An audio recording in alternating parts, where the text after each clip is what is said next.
Delta će nastaviti da razvija svoje ideje koje se odnose na velike shopping molove, donoseći i nove trendove, ali i menjajući navike potrošača u sredinama u kojima ulažemo. Investicije se odnose i na Srbiju, ali i na zemlje u okruženju, tako da za prvi kvartal ove godine planiramo početak izgradnje najvećeg shopping centra u Republici Srpskoj u Banja Luci. To je investicija od 70 miliona evra i mi se nadamo da ćemo realizacijom ovog projekta oživeti lokalnu ekonomiju kroz kreiranje dodatnih 2500 radnih mesta.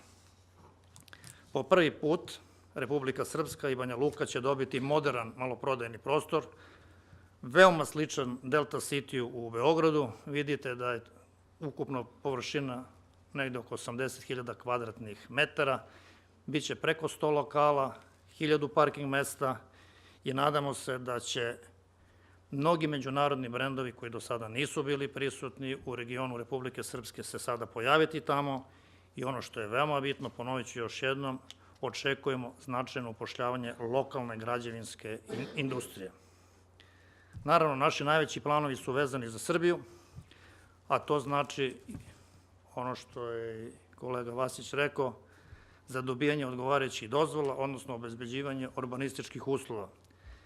Nama je najznačajniji projekat shopping mola Delta Planet i sa dubokim ubeđenjem mogu da kažem da će to biti jedna od najznačajnijih investicija ne samo Delta Holdinga, nego i jedna od kapitalnih investicija u Republici Srbiji.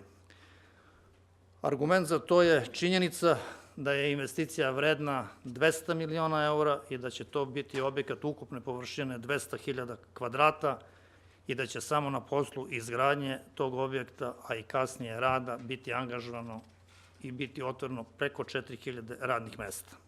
To će biti najnoviji koncept, najsavremeniji, super regionalni shopping centar sa površinom koja nije u regionu nigde poznata. Za 2017. planiramo i investiciju za renoviranje dela Holiday Inn-a i Bell Expo centra, a sa druge strane siguran sam da ćemo u okviru 2017. kroz partnerske aranžmane ući u realizaciju projekata koji se odnose na tržište Hrvatske i Albanije, kada je u pitanju ili kupovina ili pronalaženje mogućih novih lokacija za izgradnju hotela.